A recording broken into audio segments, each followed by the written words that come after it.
Welcome to American Education FM, everybody. I'm Dr. Sean Brooks. Well, ladies and gentlemen, the meltdown continues. Only this time now, the conservatives are getting in on the action when it comes to them getting caught receiving USAID laundered blood money, which, of course, is exactly what USAID money is. Not to mention, USAID is Jewish. As I said in the last episode, we're talking about human trafficking, which isn't being brought up. We're talking about murder, which isn't being brought up. And it's a giant money laundering scheme, which is all Jewish. And as you might expect, one of the ways that you can figure this out, not just because it has everything to do with money and every degenerate possible program that you could exist, which I'm not going to run through all of them because it's just frankly too many, but the simple fact that all of the conservatives are coming out of the woodwork to basically comment on the ridiculous nature of all of those degenerate programs. But they're bringing all of this up again, and they're not talking about human trafficking. They're not talking about the death of children and selling them into sex slavery. This isn't being brought up in the slightest. So one-dimensionally, for example, you have, of course, Democrats taking to the television and screaming at the top of their lungs that it's charitable and it helps keep things balanced in the world and it, stops particular programs from coming up that could be terrorist organizations and all this other nonsense. And then on the right side of things, so to speak, certainly among the alternative media, they, of course, are laughing and joking about all of the wasteful spending and the ridiculous comical things that it's all going toward, which isn't what the Democrats are even bringing up. Because, again, if they did, then they would get exposed, which is why they have to shine a light on it to make it look like it's not that bad of a thing. However, the conservatives are getting caught up in all of this because they're receiving kickbacks because, again, USAID is not just Jewish, but it's money laundering. Again, there's some individuals out there saying, well, it's just their salary. This is just their salary. They get paid from an organization that just so happens to do business via USAID.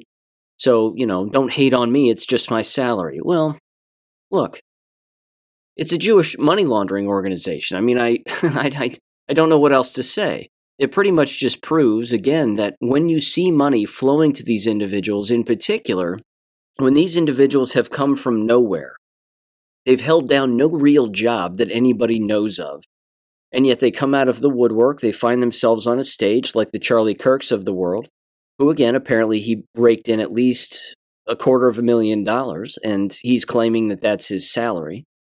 It just should prove to everybody that these individuals have handlers. Turning Point USA, for example, it says here, is raked in at least $85 million, $85.72 million in total receipts. And again, there's lots of individuals, again, saying, well, whatever, it's money and it hits a lot of different companies and comes from a lot of different places. Well, yes, because it's money laundering and it's Jewish. This isn't being mentioned. So, like I said just a moment ago, but I don't think I finished the thought, is that, again, you have Democrats on one side screaming that it's all charitable organizations for the betterment of America and, free people and safety and all that other nonsense around the world. On the other end, you have conservatives taking to Joe Rogan like Brett Weinstein, again, laughing about particular, donations and what this money is going to. But you also have a Jewish guy, Mike Benz, who, again, runs right to Tucker Carlson. And he's on his show explaining all of this because, again, what's the one thing none of them are bringing up? Well, they're not bringing up that it's Jewish.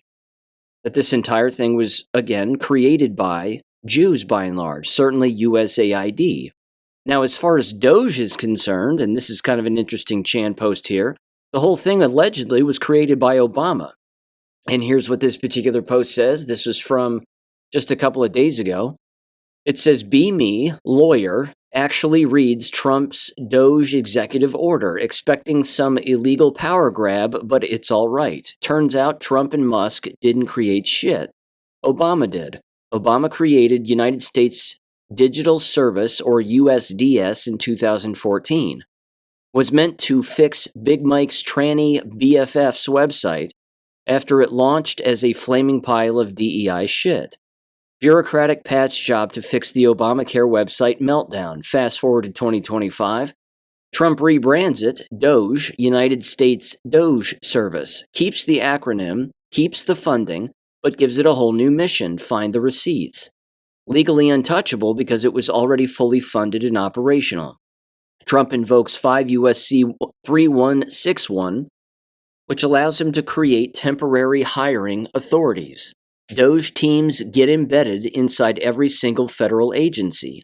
Each team consists of a lawyer, HR rep, Zoomer, nerd, and an investigator. They report to DOGE, not the agency they're embedded in. But wait, there's more. Trump invokes 44 U.S.C. Chapter 35, which governs federal IT and cybersecurity oversight. Since USDS, which was originally an IT oversight body, DOGE now has full access to all federal data systems. Yes, all of them.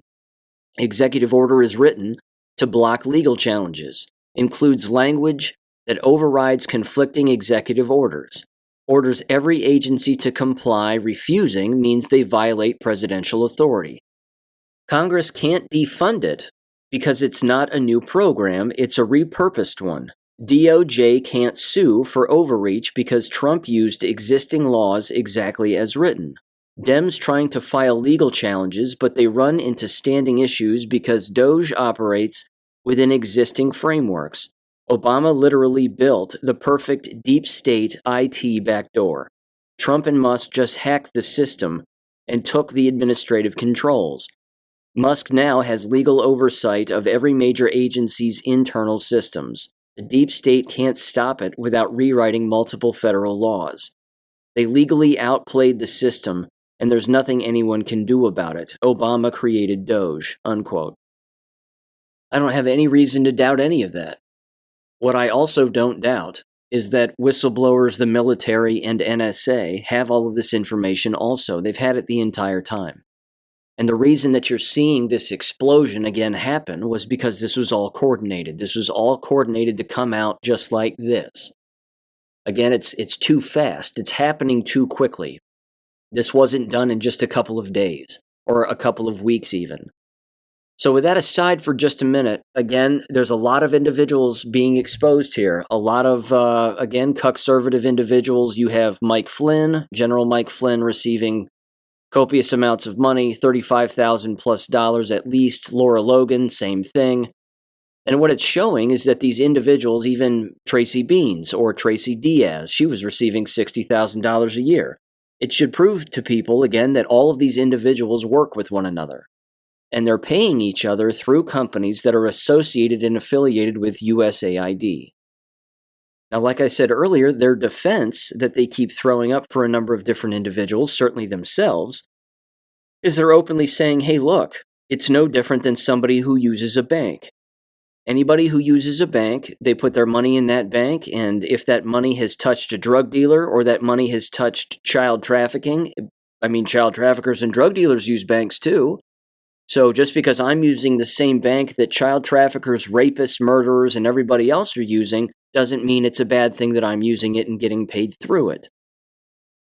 Well, I think the American public think otherwise about that because most people don't get paid through these government subsidiaries. Now there's also this angle. Again, this is certainly a multidimensional thing here. It's not necessarily one-dimensional because, again, a lot of people are bending this spoon and they're trying to figure things out a particular way. But there is a theory bouncing around having to do with what's the long-term plan regarding this DOGE stuff and what's happening with USAID. One of these theories has to do with creating basically a computer algorithm or a program that can be inserted within any country's government to instantly find wasteful spending and fraud. Basically an AI system, essentially. Again, I don't necessarily think that's a bad thing unless it's being used again. If you were to flip that coin just for a second, if it's being used to delete information and basically hide the wrongdoings of endless individuals. Because again, right now, there's a lot of exposure going on. A question I have is what's being hidden while all of this exposure is being allowed to take place and is out in the open? There have to be some files that are missing. There have to be some things that are being deleted. It's possible that that's the case. I have no proof. But anytime you're dealing with something that's this large, and there's a number of lives on the line, literally, and you have endless individuals, again, flipping their minds and their heads are exploding because their names and everything else, finances, are directly tied to this organization, you would think that somebody in the process of all of this would be attempting to hide something. Now, where that particular theory, again, of this being something that will ultimately be a computer algorithmic AI program, so to speak, that gets inserted in other governments to find waste and fraud, there's a theory bouncing around that the long-term plan of all of this is essentially to usher in a AI digital communistic way of governing. I'm not saying that that couldn't be possible. It's a bit of a black pill when it comes to applying this certainly worldwide. But if it were to be applied worldwide, again, this is a long-term plan here, then, I mean, I guess that's a possibility. That would create sort of an AI one world government to some extent. I can see that angle. But I have no idea whether or not that'll actually happen or not. Because again, much like anything else, it would depend on who's behind the steering wheel of the entire program and which individual, again, exists within government and ends up utilizing these programs in order to, again, determine where the money actually goes for government. So I'm not sure, but I can see that angle. There's no doubt about it. Creating a more technocratic state and a surveillance state by using AI as that particular kind of system. What I do know is that it makes perfect sense now as to why Donald Trump was as vague as he was when he was talking about AI, and that we need AI and AI needs to be here and this, that, and the other. But he was never saying why. And as it turns out, I tend to believe anyway that this might be the case, is that AI systems, again, are going to be used across the world with numerous governments, certainly our own, as we seem to be the ones trailblazing with this particular method and approach, that AI systems, again, will be implemented within these governments to find waste and fraud and a number of other things. The bigger problem, though, is that, in my opinion, anyone not saying human trafficking, child murder, sex slavery, etc., if they're not bringing up any of that when it comes to USAID or other government-run programs in other countries, then they're missing the mark. I just think they're missing the biggest piece of this. And like I said, it's Jewish. So that's kind of the largest part of all of this. But again, it also counters the argument, well, Donald Trump's a Jewish Zionist, and he's a Zionist, and he's a Zionist. If that were true, why is he doing this then? Why is he going right after the Jews' cash cow on all of this? So that doesn't really equate, because you would think that they'd all be seething right now, watching everything happen the way that it's all happening. And rumor has it also that apparently America is going to default and be completely bankrupt. Of course, we already are, but bankrupt around the middle of March. If that's the case, then you're talking about a potential government shutdown, which Democrats are already screaming about wanting another shutdown as a result of all of this, because if it's shut down, well, then DOGE gets shut down too. And that's exactly what they want, because they don't want more of their lies to be exposed and their money laundering to be exposed. But at the same time, what does that do? It ushers in the potential for an AI system to still run government from a financial standpoint. So it's an interesting ping pong game here that's going on back and forth. I don't think there's any doubting that. But let me get back again to Michael Flynn here, as being one of these individuals who, again, has been utilizing multiple NGOs that, of course, are filtered through USAID and then filter God only knows how much money to God only knows how many people.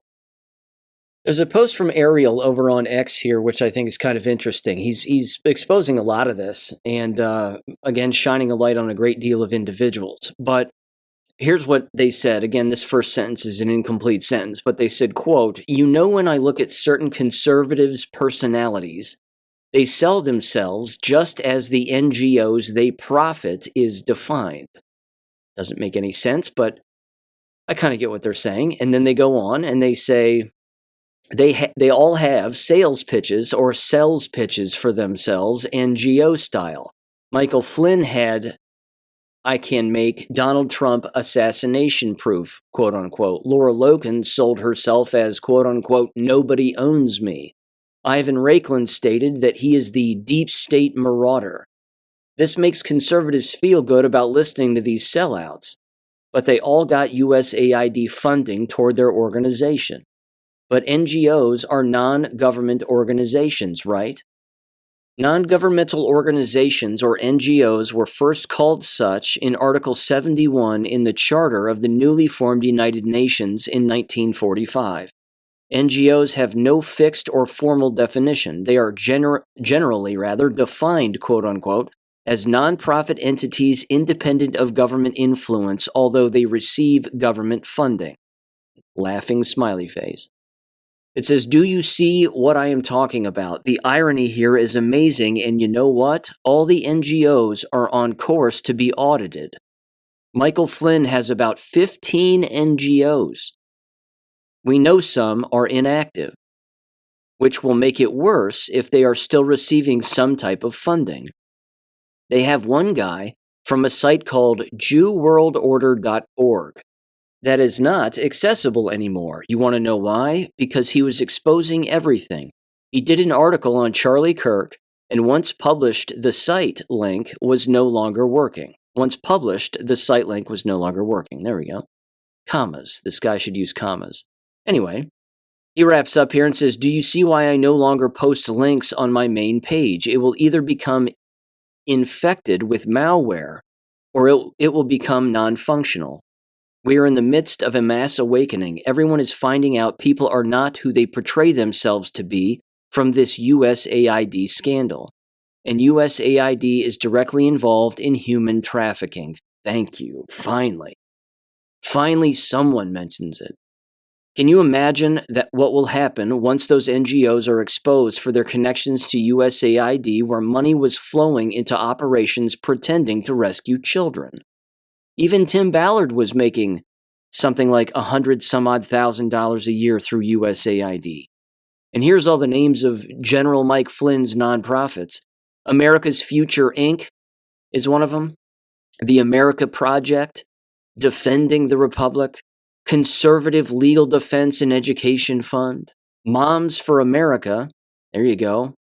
I get their emails unsolicited, not interested, but they just flood my inbox.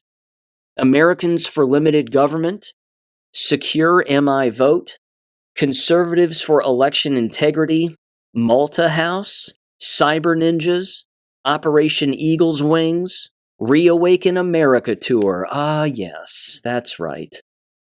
That tour I could have gone to and chose not to because none of it seemed authentic to me, and it isn't.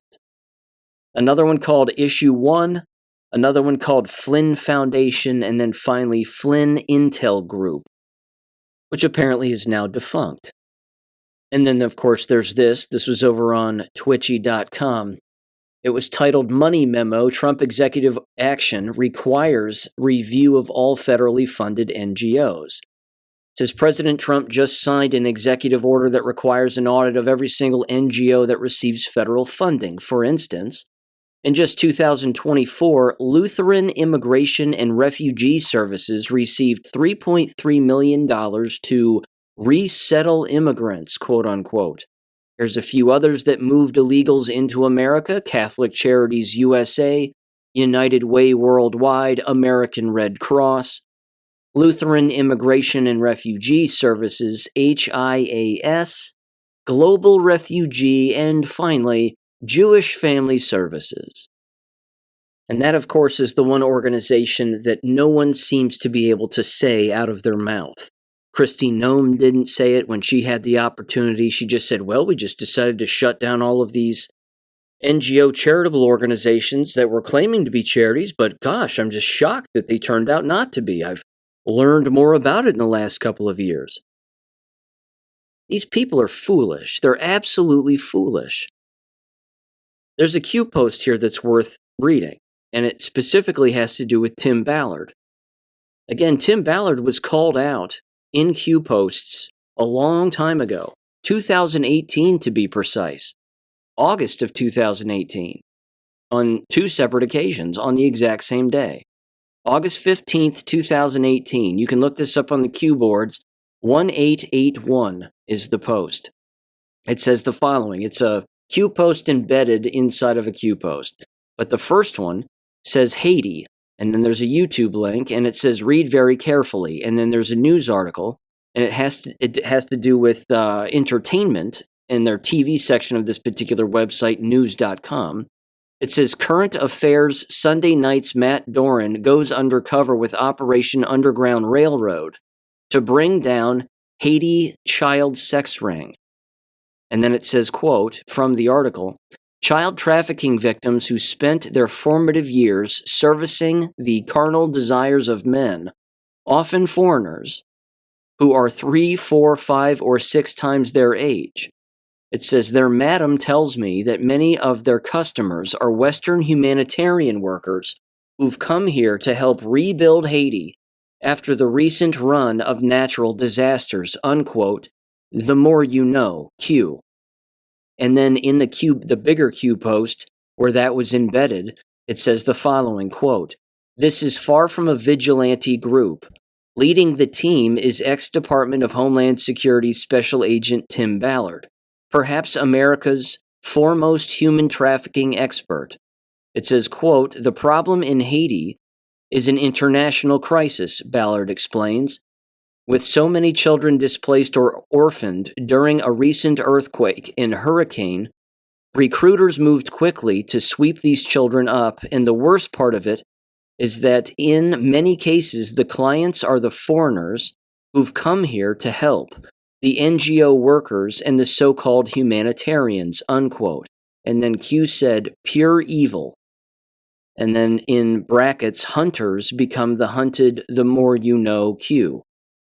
Now, of course, what's interesting about this is this can be taken a couple of different ways. First of all, Ballard was one of those humanitarian individuals claiming to be a humanitarian when it came to children who were being trafficked. That's number one.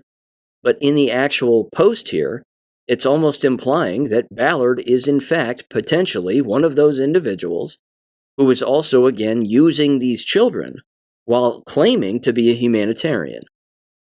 Keeping in mind, he was raking in at least $100,000+ from USAID.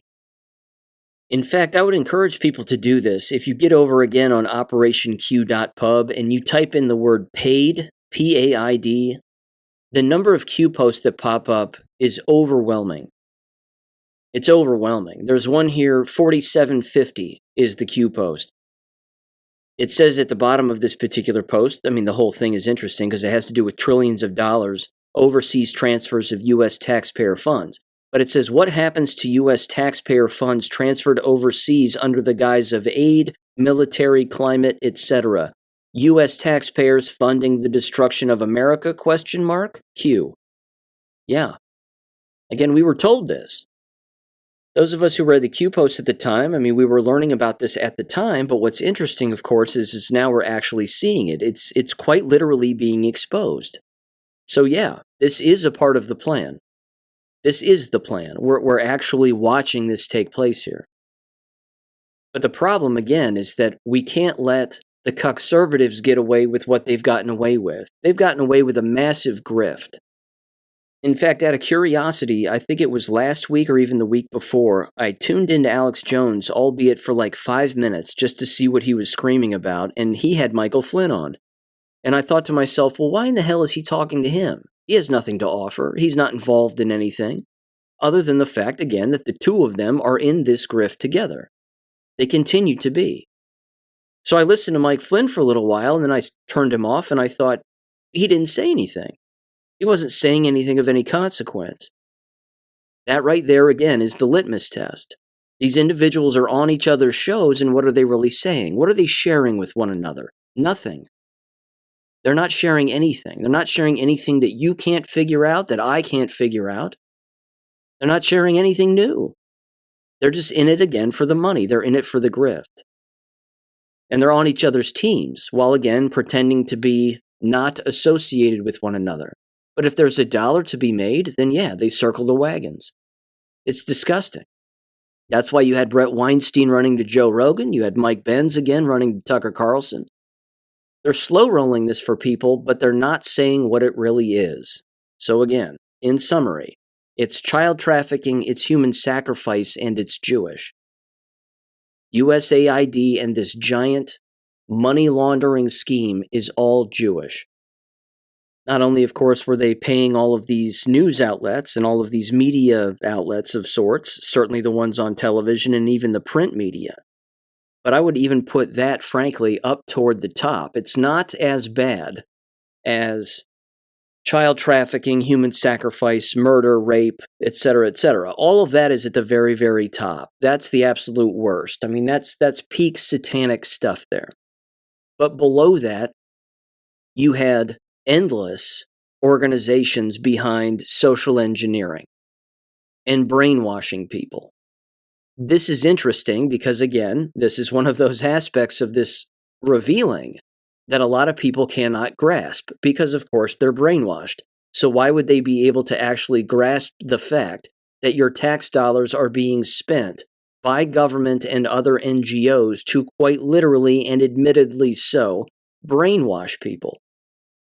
This has been going on since at least the late 1940s, if not before then. And then, of course, a person would have to ask themselves, well, gosh, if all of those organizations are involved in brainwashing individuals and controlling particular narratives, what's that other department that exists in government that should be shut down by now? And apparently it is, albeit not formally yet, but certainly from an optics standpoint. What's that organization that quite literally molds the minds of children from the age of 5 through 18, and then after the fact, if they end up getting involved in the profession itself? The United States Department of Education, of course. So that right there, again, it's not a far leap from raping children and being sexually degenerate and trafficking children to ultimately kill them. At the very peak of that pyramid, right below it, again, is the brainwashing of generations of human beings. And your tax dollars have been going to that. It's an admission that the United States Department of Education and American education as a whole is a brainwashing organization.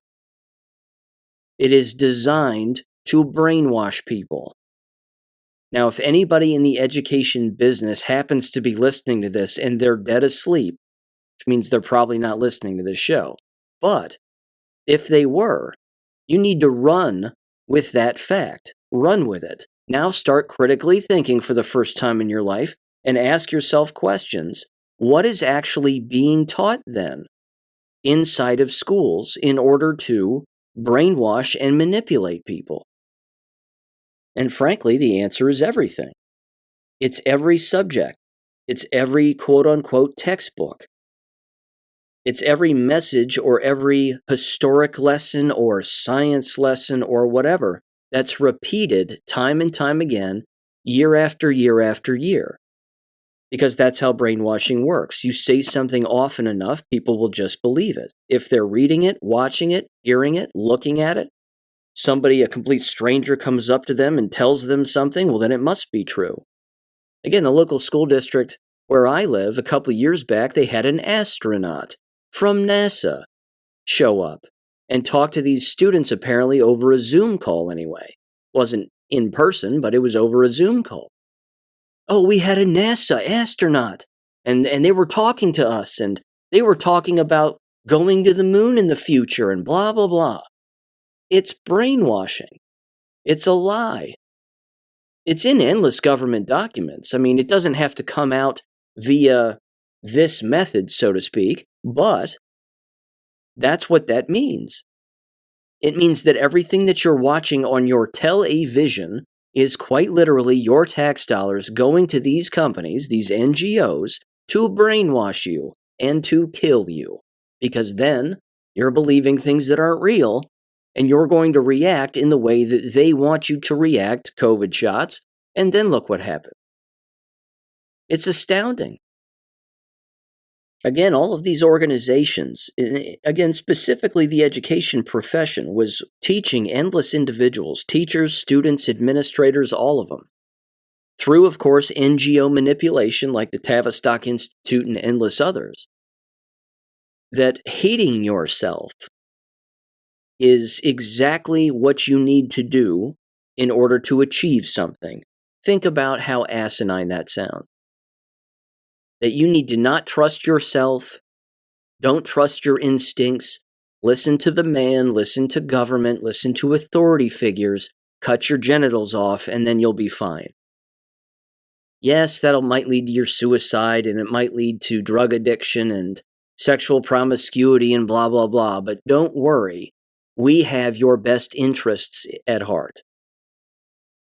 People believe this. People apply this without even thinking. And then they double down on it. And then they make it policy. They make it school-related policy. And then they say, of course, if you're against any of that, well, you're a homophobic bigot. Please. This is the brainwashing. This is why these people who work, again, in this profession can't say they're not brainwashed. It proves it. Because your tax dollars have been paying for your own brainwashing. It's amazing. I find it absolutely amazing. Again, the whole anti-Semitism, college campus nonsense, even that executive order. The executive order that Trump signed regarding all that holds no weight. In fact, here's proof of it right here. He signed an executive order having to do with anti-Christian bias. Well, there you go. That pretty much neuters the anti-Semitism one then, doesn't it? Because if they're eradicating anti-Christian bias, well, who's being biased towards Christians? It's Marxists, it's communists, it's blacks who are Marxists and communists, it's certainly Jews who run the organizations and run the colleges and universities. So, again, if a person feels like that they're being discriminated against because of their religion, which you would be in a school environment, certainly if you're an outgoing individual and an outgoing Christian, then yeah, someone's going to file a complaint, quote unquote, and they're not going to mind their own business because they have to inject themselves in everything. No wonder students, can't read and write and comprehend. I mean, it shouldn't shock anybody. And that right there also is an interesting point that I think needs to be made. If you turn on Fox News when it comes to the Department of Education, they are quite literally repeating the same slide. They just showed the same slide on the television on Fox News time and time again, showing the low test scores. Look at where our test scores were in 2014 and look where they are now. We're the worst and this, that, and the other. And that's 100% true. But trust me, getting rid of the Department of Education has absolutely nothing to do with test scores. That's low-hanging fruit for low-hanging morons who are like, well, yeah, kids can't read and teachers aren't much better and they're all degenerates and, test scores. No. It's because of this brainwashing apparatus. That's one of the reasons, because the United States Department of Education is an NGO that operates like an NGO while still being an actual department. And the NGOs that work with the Department of Education are everywhere. Too many to even list. Both domestic and foreign. And what's the thing they all do? They brainwash people. That's why we've seen everything that we've seen hardcore over the last 4 to 8 years. The transgender this, the gay flag that, the parade here and a parade there, and Black Lives Matter flag up the flagpole, and you'd better hate yourself if you're a white person. Over and over and over again, just to demoralize, get individuals to cut their genitals off. We're back to that one. And then, they're a drug addict and they can't speak and they can't spell and they can't write, they can't comprehend. but we've brainwashed them and wasted their time and their formative years. And now they're a slave to the state. They have no money. They have no job. They have absolutely nothing to offer to humanity, which means what happens? They slip right into all of those horrible addictive habits. In particular, the socially engineered habits that people see on social media and all of the other trends and political manipulation that you see all of the time. I can't help but think of Danielle Mann, the very famous teacher here in the town where I live, for, of course, being TikTok and internet famous for losing her mind post-election. Stay away from all the boys because they're all MAGA and people need to identify themselves as to whether or not we can trust them because, well, they're all rapists and we're all going to die. That right there is proof that the Department of Education, USAID, NGOs like it, are all designed to brainwash people because she's the victim of it. And she doesn't even know it. Let me give you one last stat here. This is a group called Internews Network. This was one of the revelations from USAID. They receive approximately $472.6 million. This was from WikiLeaks on X. It says Internews has worked with 4,291 radio and television stations and print publications and trains more than 9,000 media professionals worldwide each year. Last year, Internews produced or facilitated the production of 4,799 hours of television and radio programming, which reached a potential audience of 396 million radio listeners and 382 million TV viewers. Brainwashing. It's that simple. It's just brainwashing. People believe it. They don't even know it's brainwashing. They think it's content. They quite literally trick themselves into believing that they're knowledgeable, that they know what's going on in the world. Joke's on them. They don't. And they just suck it all in like, again, I don't know, some degenerate vacuum. It's gross, but this is what's been happening. In fact, speaking of the brainwashing stuff, let me again expand a little bit on education here, now that we're fully in the education section of the show. I have a particular story here that I want to revisit, and it was a story that I brought up having to do with a former teacher's aide who used to work in the local school district where I live. The news outlets, of course, ran with this story hard, and again, when your face is on the news and you've been picked up by the sheriff's department, you're going to be viewed as being guilty before proven innocent. Certainly, in the eyes of a school district who has a history of wanting to protect themselves, as all school districts do, and they want to protect, of course, their image. So again, before Christmas, there was a teacher's aide who was picked up by the Butler County Sheriff's Office for, again, allegedly abusing a special education student who was confined to a wheelchair. As it turns out, there's no proof of that. What apparently was happening was this individual had no training whatsoever. In fact, this is an interesting story. There was no training that this individual received formally from the school district regarding how to manage students who have a particular disorder where they allegedly don't like authority. We'll just put it that way. Seems like a completely made-up condition, but it actually is a condition, so they say.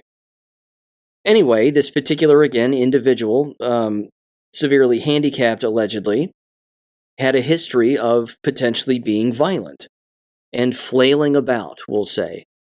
As a result of not just that, but other students around this individual's care, the female teacher was allegedly scratched up as a result of being around some of these students because, again, they might be a little more violent than some others. Keeping in mind, they didn't receive any formal training, certainly not from the school district, let alone their special education liaison. Now, this is where it gets interesting. This individual was essentially hung out to dry They were picked up by police. They were never formally arrested, but they were detained for a little while, questioned, and then they were let go. I assume there might be some trial down the line. Maybe there might not be also. It's hard to say. Either way, when you see an education story of an individual being arrested, you're never going to get the full story right up front. Because again, the media doesn't do that. They just run with face value, one dimension, adult-kid abuse. And you see those three words, and then 98% of people will blindly believe it. I too sort of believe this at face value, not knowing anything about the situation in the slightest. Now, where this backs up on the school district itself is very simple. As you've heard me say before, image protection is a school district's number one concern. This school district has broken endless laws, violated endless laws, numerous ethics violations. Their superintendent is a complete homosexual degenerate. And as a result of all of this unprofessionalism and inability to just have common sense or be a morally sound human being, they throw individuals under the bus to, again, make it look like they're in charge and they're safe and they're keeping everybody safe, and that's the way that it is. Now, I also know this, having taught special education students in the past before myself, whether they're special education or not, you'll eventually come across some students who are dishonest about particular things that take place. In particular, if those students are, again, maybe handicapped, or they, pop off every now and again to an authority figure, and then they go home and they lie to anybody who is in their family about something that may or may not have happened in school. Now, this, of course, is where discretion takes over, and school districts just decide whether or not to do any kind of investigation depending on the person. Now, in the case of this school district, of course, they have a habit of chalking up allegations of a teacher actually abusing female students, sexually grooming them. I've brought his case up before. His name was Paul Stiver. He was a business teacher at the local middle school here. He, of course, no longer works here, no longer holds an Ohio teaching license, but again, he's a borderline pedophile, and I think that's putting it mildly, and he's walking around and was never convicted, and he was never even tried, let alone brought up on criminal charges. And yet the individuals and the females complaining about him claimed that they had been complaining about him in years past, and the middle school administration had done nothing about it.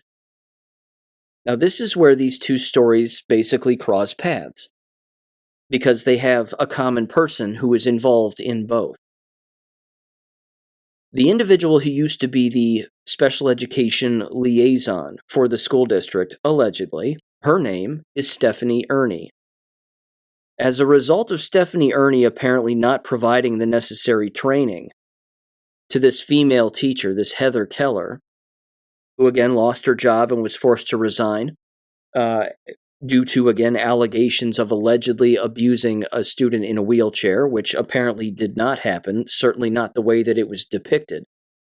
And as a result of all of that, Stephanie Ernie also just so happened to be, at one time, the female middle school assistant principal of the same district, where the abuse toward females at the hands of a male business teacher was taking place, where he was groping their chests. And it was not reported. Not reported to the district, not reported to the police, not reported. You see the common individual in both of those stories? A Stephanie Ernie. Now, what does she do? She's been given a cush job in the district office, making God knows how much money, with some title that goes something like Director of Student Services. So the woman who is incapable of actually making correct complaints and reports to the police about child abuse, certainly at the hands of school teachers themselves, is now the Director of Student Services. You see how they try to cover their own tracks by rehiring their own in a made-up position that doesn't need to exist. in an effort to cover for their own lack of judgment, their inability to follow their own contract and codes of conduct, and of course, being a mandated reporter when they witness or hear of something nefarious. School districts everywhere do this. This is how they operate. I remember, again, a long story from a long time ago. Not really a long story, but it had to do, again, with some female aide or some female teacher in the same school district. I heard this from a neighbor who used to who no longer lives here, but he used to also go to Talawanda as a student, as I did, but he was long after me. And he said that this female aide or female teacher was knowingly having sex with male students, and male students were having sex with her, and there were a lot of people who knew, and it was not a rumor, but there you have it. And they were not brought up on any kind of criminal charges whatsoever. They were actually just given a district job inside of the actual board office. And then as a result of that, allegedly, they started sleeping around inside of the board office, and then ultimately they were let go or told to leave. Again, this kind of behavior happens all of the time. So the lesson is, first of all, of course, don't just believe the first story that makes its way to the mainstream media and assume that that's exactly what's going on. In many of these cases, school districts use stories like this in an attempt, again, to fluff up their public image and make it look like they're always reporting on allegations of abuse. The school district itself, by the way, when it came to the story of the middle school business teacher groping female students' chests, the stance that they have taken is that every single female student was lying. That's their official stance on the whole thing. That all these girls were just lying about it. And it wasn't a ton of girls. It was like 3 or 4 that had actually been groped by this particular teacher. So again, no mandated reporting, no criminal charges, nothing. Certainly not the very first time that it happened, which was years prior to the most recent case that ultimately led to this individual's resignation. Again, it's beyond disgusting, but people need to understand that school districts are like this all of the time. They operate like this all of the time. If they just did the right thing and the thing that they're contractually and legally obligated to do the first time, they would never have to lie about it ever again. Because when you tell the truth, you don't need a good memory, as Judge Judy likes to say, and she's right. Now, speaking of this school district, I've played audio before of the superintendent, and I'm going to play another piece of audio here now because I love trolling these people on X. You can do the same, by the way. It's, I believe, at Talawanda. It's the only Talawanda on X. Talawanda. Please feel free and get in the comments section and let them have it. First of all, the last school board meeting was this past Thursday. It too was a doozy, because guess who got a contract extension? Stephanie Ernie. The same one who holds the useless position in the board office, the same one who should have been the mandated reporter as an assistant principal in the middle school during groping allegations of a male teacher toward female students, and the same one who didn't provide special education liaison training on how to deal with severely handicapped and physically flailing about students. So she just got a contract extension. And the district just did that, which means what? Why would a district give someone like that a contract extension? Again, to make it look like they've earned it, to make it look like they're a hardworking individual who needs our help and is a valuable asset to the school district as a whole. And people believe this. They're so gullible and brainwashed because, again, it's their tax dollars going into that brainwashing, that they just believe it because the district does it. The district wouldn't do such a thing, Sean. School districts wouldn't, give themselves pay raises because they're bad people. Yes, they would. In fact, that's all they do. Even one of the board members, who's arguably one of the worst scabs in this town, Patrick Mead is his name, he just can't retire, and he's coughing a lot too, because of course he's jabbed and has AIDS, and he doesn't know it. Joke's on him. Anyway, he was given some state board award also. And what's interesting again about any kind of an award that an individual gets in the field of education, it's always the kiss of death. Always. Thomas Sowell wrote about this in an excellent book on education titled Inside American Education. I highly recommend everybody read that book. It's a jaw-dropper. And he openly says again that anybody who ever receives an award in the field of education, it's either because they want you gone, because you're either very good and making them look bad, or you're actually horrible and they still want you gone. Or the third option, I suppose, is you have something to hide and they want to cover it up by giving you an award, because if people see that you're an award winner, then in the eyes of the naive, you will blindly be an ethical human being and a staunch professional. Couldn't be further from the truth in this guy's case. He's behind all of these cover-ups. He's behind numerous things that have taken place within this district. And he must listen to the show, because in the last board meeting, he decided to actually cut himself off and not talk anymore. That was nice. He ended up saying something stupid like, well, I've got more to say, but I'm just going to stop talking even though I want to keep talking and I have more to say. That's good. Hold your tongue, because the more you talk, the dumber you look. It's amazing. These people are certifiable. So that leads me now to the superintendent. The superintendent in the same board meeting toward the last portion of the board meeting was openly advocating for teachers and students and staff to basically protect illegal students who are illegals, who have illegal parents, and how to evade ICE. That, well, if they have a warrant, then we have to let them do what they do. But if they don't, well, then there's questions that you need to ask them, and then you need to contact us, and there's basically a contact tree that everybody needs to call to alert individuals, and then we can get our lawyers and law enforcement and blah, blah, blah. But we're not trying to impede ICE's job of getting rid of illegal aliens, but we would like to if we could.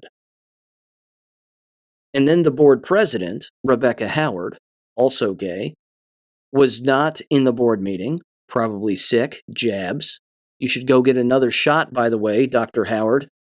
I hear there's more COVID strains out there that are remarkably harmful, and rumor has it that the latest COVID shots are incredibly effective. So don't forget to get more COVID shots, please. With that said, they decided to take to their Instagram account and redo the logo of their Instagram account with the word persist, and then a line underneath it, and then the word resist underneath it. Now, she's retarded because persist is not an anagram. And it doesn't spell resist if you flip the word upside down or backwards or what have you. So that's sad. But either way, that's the mind frame of these people who, again, are on this board and work for this school district. At the exact same time in that board meeting, the school principal himself, a Mr. Davey, my apologies for forgetting his first name, I think it's Matt Davey or something like that. Anyway, he decided to give a presentation on all the successes that are taking place in Talawanda High School. And these presentations in board meetings are also beyond disgusting and gaslighting to the nth degree. He starts off his presentation by quite literally insulting everybody who seeks to hold the school district accountable for any illegality or unprofessional behavior. On his first slide, he has a drawing of a female face, and then on the left cheek of the female face is a pimple. And then there's like a magnifying glass that zooms in on the pimple. And then he decides to go on this long run about how too many people are focusing, albeit the small minority of individuals, so he thinks, are focusing in on the pimple instead of looking at the beauty of the entire face, as if to say, the pimple is really illegality, but you need to not focus on that. You need to focus on what we want you to focus on, which is nothing but good things that are happening in this school district. Which, by the way, 95% of what he showed in his entire slide presentation was absolute horseshit. It was pictures of students doing non-academic things. And this is success as far as he's concerned.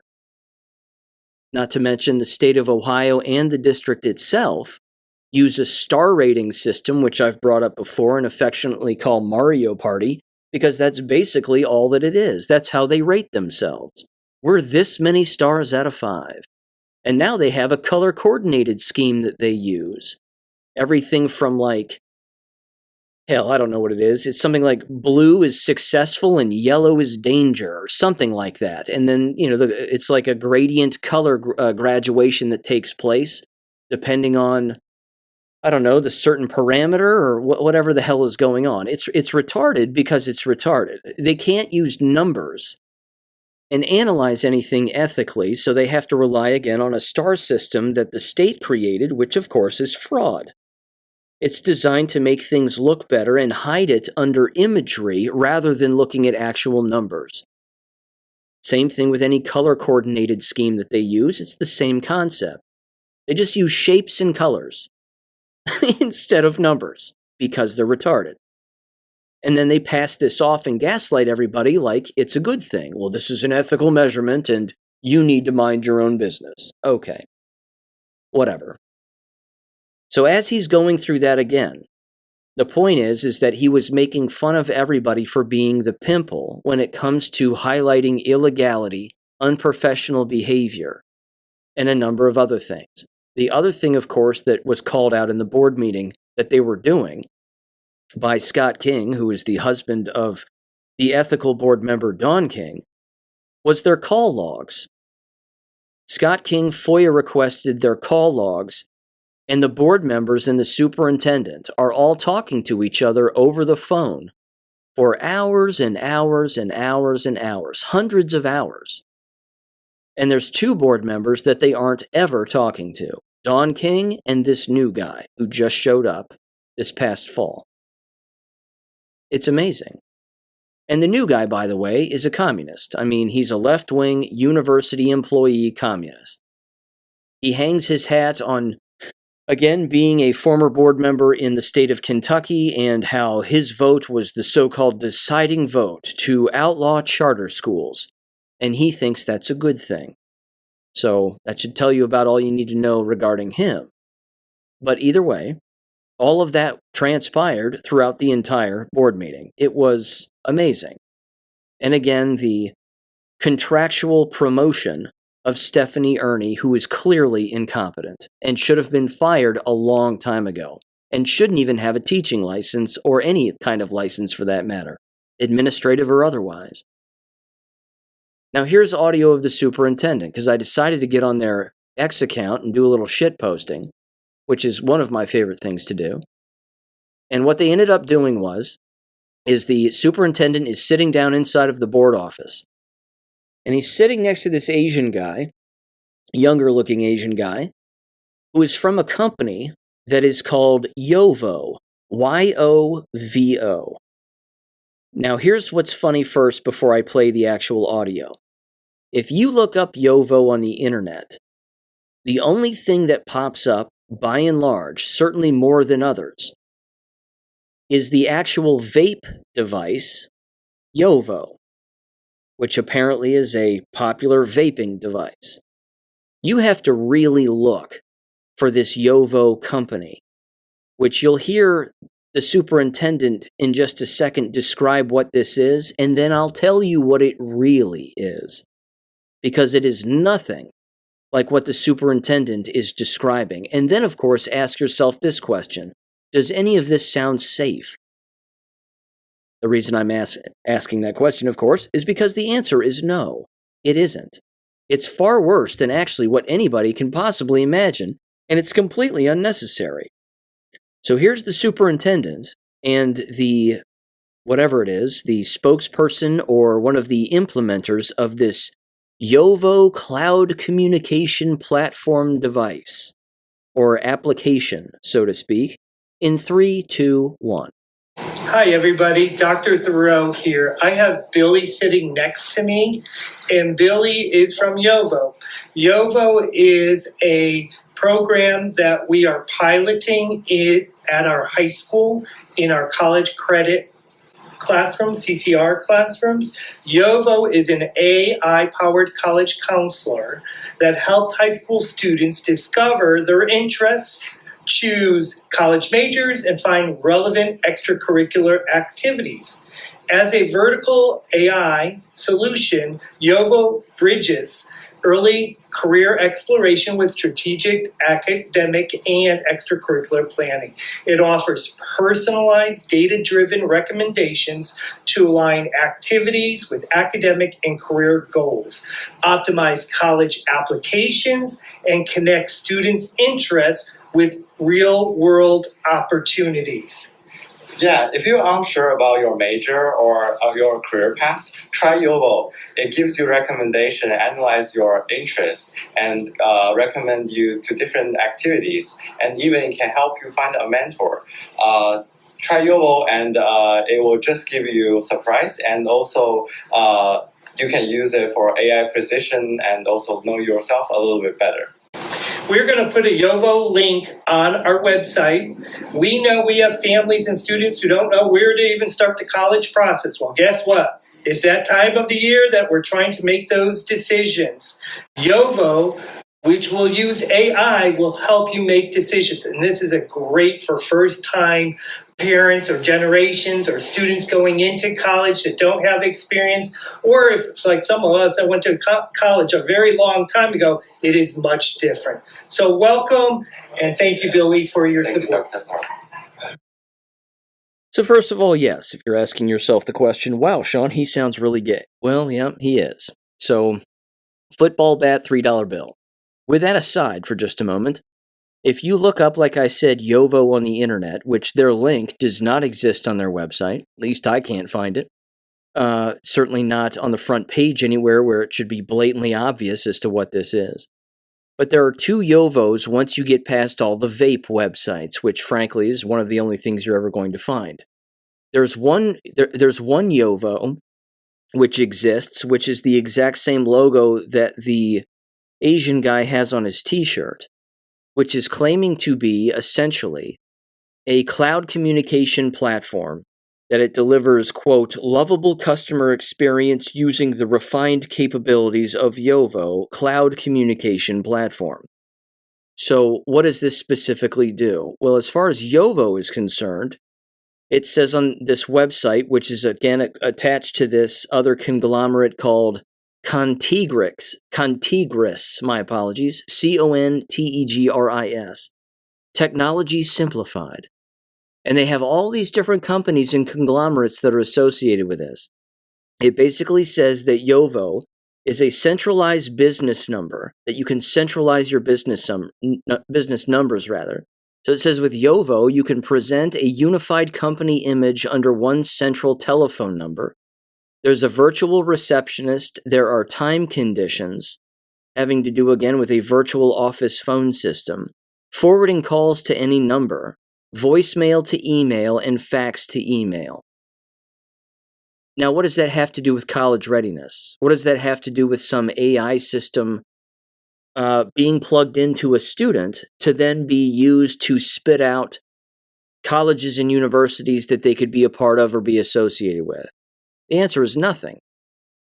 The other nefarious part and rather suspicious part of this is this particular YOVO, if this is the one they're attempting to reference, this one is based out of Pakistan, which means every single senior in high school who uses this, or every counselor who uses this, would be again using this for the purpose of it spitting out some kind of a predetermined answer for said student based on, again, what they've previously done, what they're currently doing, and where they'd like to go in the future. I don't trust that at all, of course. But even so, it also means that Pakistan now has all of these students' personal information. like their interests, what they've done in the past, where they currently are, where they want to go. This does not belong on a computer. Again, think USAID, think where all this money goes, all of it. And all of this information is actually ending up. There's another YOVO, however, and this has to do with a group that is called 180 Degrees. This took some time to find also. It's actually even called YOVO Pro, as, again, one particular company and one conglomerate attached to many others. This has more to do with taking poor students and then filling out or teaching them how to fill out particular college exams or applications or what have you. In particular, again, if they've never gone through the process before or don't know how the process works. It might be that this particular YOVO is the one that they're really talking about. However, the logo that the guy is wearing on his shirt matches the first description that I just provided based on the telecommunications Pakistani company. None of it makes any sense. The reason I bring it up is for this reason alone. This is a school district, like all of them, that claims that student security and online safety is their number one concern, when clearly it's not. They don't even have the website on their own website. There's no clear description of what this really is, and it's an AI system. They must think that these parents are so stupid that they don't know how to pick up a telephone or get on the internet and type in college and then just start picking colleges and reading about what different college programs offer if that's what they're actually interested in doing. I don't understand it, but the stupidity is overwhelming. And again, it's data harvesting. You're data mining outgoing students' information to then not only be tracked now and today, but in the future for God knows what reasons. Identity theft, fraud, could be anything. The wireless body area network, after all, why not? That has to be a part of it. They don't know what they're doing. Again, I hear the term pilot program, it always sends a chill down my spine, in particular when it comes out of the mouth of a flamboyant superintendent of a K12 school district. That gives it a little extra cringe, if you know what I mean. But it's highly suspicious. And again, if you don't know how to apply to a college, chances are maybe college isn't your thing. Maybe you shouldn't go. If you need an AI system to basically, again, take past classes that you've taken in pre-college or college prep classes, so to speak, in order to determine what a computer system seems to think that you would be interested or teach you something about yourself that you don't already know about yourself.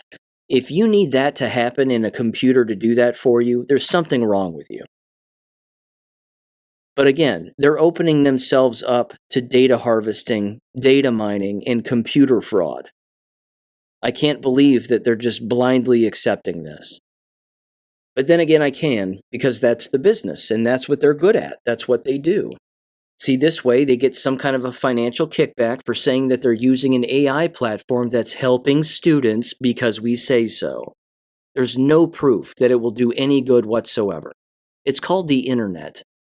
The internet is an AI system. Get on the internet and type in what you want and what you would like to at least study and or go toward, so to speak, when it comes to college majors or courses of study or locations or whatever. AI, as far as that is concerned, is just being rebranded as AI, even though it's just the internet. It's incredible. Okay.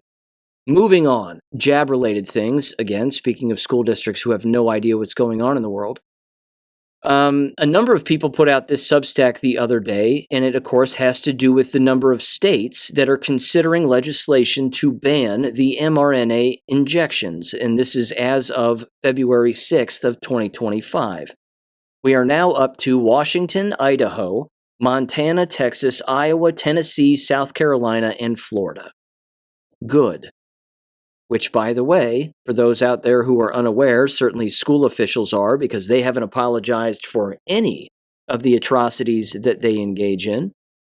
The simple fact that states are considering to put this into legislation should tell people that it doesn't belong in the market or on the market in the first place. Which means if a shot doesn't belong on the market, what's the shot doing to people? Is it curing your COVID? Your quote-unquote COVID? I can't believe people still buy this. But again, if you ask a jab taker, they'll tell you, well, I've had COVID, but thank God for the shots because it would have been a whole lot worse.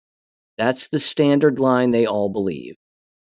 They have a neat little visual here, sort of justifying their stance on this, and rightfully so, because it's a valid stance.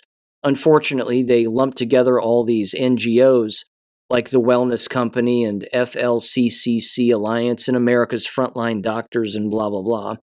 But anyway, they have key findings from a number of particular studies here, dating back even some years, and it says the following regarding some of these studies. This first one has to do with Vaccine Adverse Event Reporting System, their VAERS study and data source. It says by September 6th of 2024, the CDC has recorded 19,028 American COVID-19 vaccine deaths reported to them by just that time by healthcare professionals or pharmaceutical companies who believe the product is related to the death directly. And it says the deaths reported in VAERS